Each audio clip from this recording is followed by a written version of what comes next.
नमस्कार दोस्तों, आज एक ऐसा टॉपिक पे बात करने जा रहा है जो वास्तव में दिल को छुएगा और ये समाज से जुड़ी हुई चीजें हैं जिसपे मैं आज बात करने जा रहा हूं। दोस्तों, एक छोटे से गांव में रामदीन नाम का एक बूढ़ा बाप रहता था। उसके 3 बेटे थे, मोहन, सोहन और राकेश। तीनों शहर में अपने अपने काम में व्यस्त रहते थे, किसी के पास टाइम नहीं रहता था। पहले बेटे मोहन को पैसे की बहुत चाहत रहती थी, पैसे के पीछे रहता था।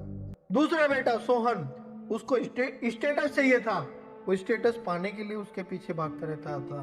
तीसरा बेटा राकेश, उसको अपने यारी दोस्ती से फुर्सत नहीं रहती थी, अपने यारी दोस्ती में खोया रहता था।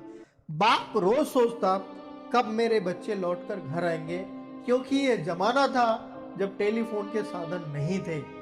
ठीक है, वो रोज घर के बाहर बैठकर वही पुरानी लकड़ी की चारपाई पर सामने रखी चाय ठंडी हो जाती थी और निगाहें रास्ते की ओर टिकी रहती थी, पर कोई दिखता ही नहीं था। दोस्तों, एक दिन उसने तीनों बेटों को चिट्ठी लिखा, बेटे अब शायद ज्यादा दिन नहीं बचा, अगर हो सके तो एक बार आ जाओ, मुझे कुछ दिखाना है, कुछ कहना है आप लोगों से। तीनों बेटों ने वो चिट्ठी पढ़ी, पर तीनों ने एक जैसा ही जवाब भेजा, अभी टाइम नहीं है बाबा, कुछ काम चल रहा है, काम खत्म होते ही हम आपके पास आ जाएंगे। बूढ़ा बाप मुस्कुरा दिया और कहा, ठीक है, जब टाइम होगा जब देख लेना, कोई बात नहीं। कुछ हफ्ते बाद गांव से एक खबर आई, रामदीन अब इस दुनिया में नहीं रहा। तीनों बेटे भागते भागते गांव पहुंचे। दोस्तों, आंगन में भीड़ पड़ी, चारपाई पर उसके पिता का शरीर शांत हुआ पड़ा, बिल्कुल दोस्तों, बिल्कुल शांत था। तीनों बेटों के चेहरे पर सन्नाटा छा गया, मानो कि अब पैर के नीचे से जमीन खिसक गई, क्योंकि जब बुलाया तो आए नहीं, अब बुलाया नहीं तो अब हम आए। फिर उन्हें किसी ने बताया कि बाबा ने मरने से पहले एक चिट्ठी और एक लकड़ी का संदूक छोड़ा है आप लोगों के लिए, जो सिर्फ आप 3 लोगों के लिए है। उन्होंने कांपते हाथों से वो चिट्ठी लिखी थी, मेरे तीनों बेटों के लिए। तुम हमेशा अपने काम में इतने व्यस्त रहे कि मुझे देखने का वक्त नहीं मिला, पर कोई बात नहीं, शायद जिंदगी ने तुम्हें सिखा दिया कि वक्त किसी का नहीं रुकता। दोस्तों, इस संदूक में वो चीज है जो मैंने पूरी जिंदगी संभाल कर रखी है, इसे साथ मिलकर खोलना, अकेले मत खोलना। तीनों ने संदूक खोला एक साथ। अंदर 3 लकड़ियां बंधी हुई थी और एक पर्ची जिस पर लिखा था, अकेले रहोगे तो टूट जाओगे, साथ रहोगे तो दुनिया भी झुक के सलाम करेगी।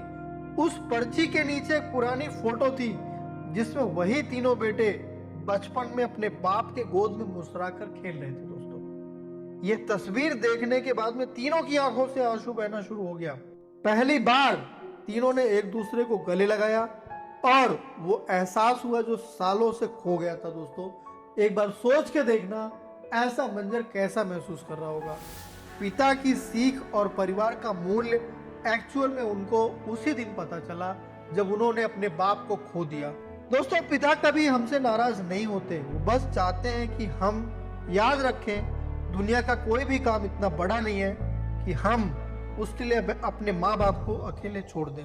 अगर आपके पापा जिंदा है तो आज ही जाकर उन्हें धन्यवाद कहिए, क्योंकि कुछ रिश्ते एक बार जब टूट जाते हैं ना, तो पूरी जिंदगी कम पड़ जाती है उनको वापस अपने शेप में लाने के लिए। दोस्तों, आज के डेट में ऐसे बहुत सारे एग्जाम्पल भरे पड़े हैं दोस्तों हमारे हिंदुस्तान में, कि माँ बाप बूढ़े हो गए हैं, परिवार को, बच्चों को पसंद नहीं है, ले जाकर को लोगों ने वृद्धाश्रम में छोड़ दिया।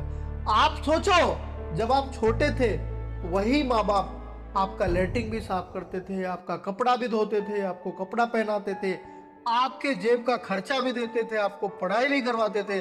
उनको ऐसी क्या पड़ी थी जो इतना पैसा खर्चा कर रहे थे आपके ऊपर, जो आज वो बूढ़े हो गए, तुमको आप ले जाकर वृद्धाश्रम में छोड़ दिए। बहुत सारे ऐसे एग्जाम्पल है दोस्तों, जो माँ बाप रोते बिलखते रहते हैं, वृद्धाश्रम में जाएंगे आप देखेंगे।